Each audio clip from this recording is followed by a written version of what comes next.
An Italian chemist and Holocaust survivor Primo Levi once said, monsters exist, but they are too few in number to be truly dangerous. More dangerous are the common men, the functionaries ready to believe and to act without asking questions. That's exactly what mouthwashing is about. It's still a horror game on paper, but the scariest thing isn't some supernatural monster, it's people and their insecurities. Mouthwashing is one of the most uncomfortable horror games I've played in the past year.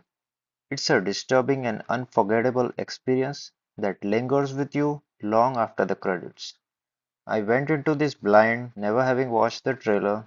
I was expecting it to be a typical indie horror game with classic first person walking simulator tropes. What I witnessed turned out to be entirely different. You are thrown into a morbid situation right at the beginning. You find yourself in the cockpit of a spaceship by the controls. You are forced to override the ship's trajectory and have it crash into an asteroid. Any sane person wouldn't want to do it, obviously, but the game doesn't really give you a choice.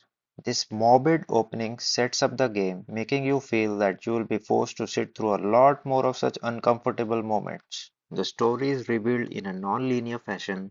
You play from the perspective of two characters, the ship captain Curly and his co-pilot Jimmy, aboard a curious spaceship called the Tulpar for a company named Pony Express.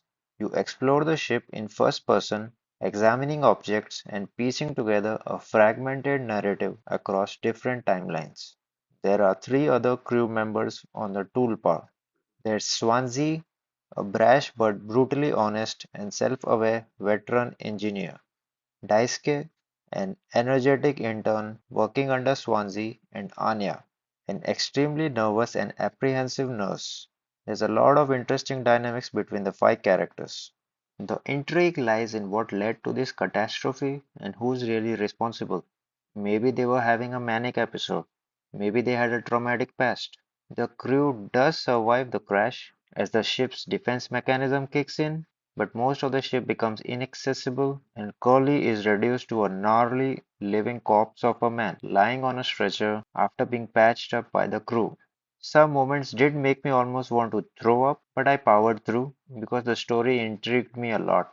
The game relies on environmental storytelling and subtle messages rather than traditional jump scares and cheap horror tropes. I feel that the game is a commentary on capitalism and how it eats up everything in its path to the benefit of a select few. Right from the outset, you can find posters of the company encouraging its employees to sleep less and their pay is docked even for the smallest of mistakes.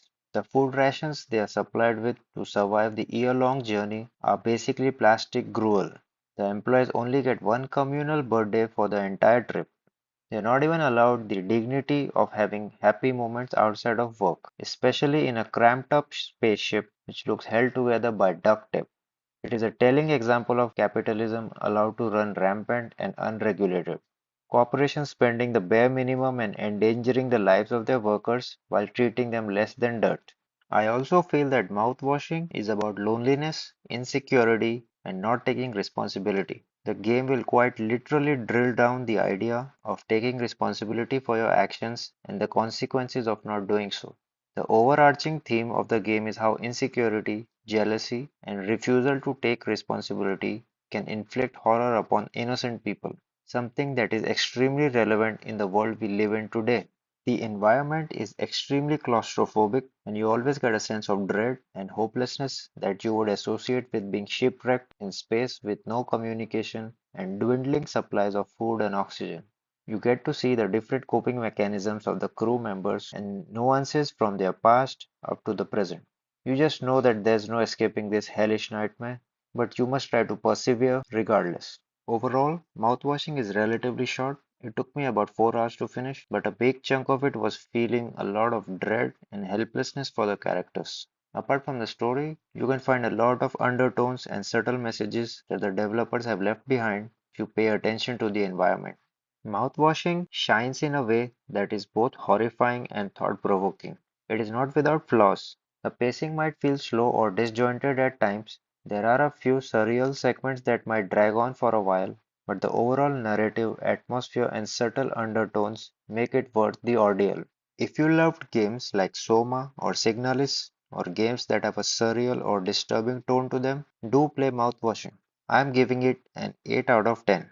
If you like this analysis, do consider subscribing. If you disagree with some of the points I raised, do leave a comment. Bye for now.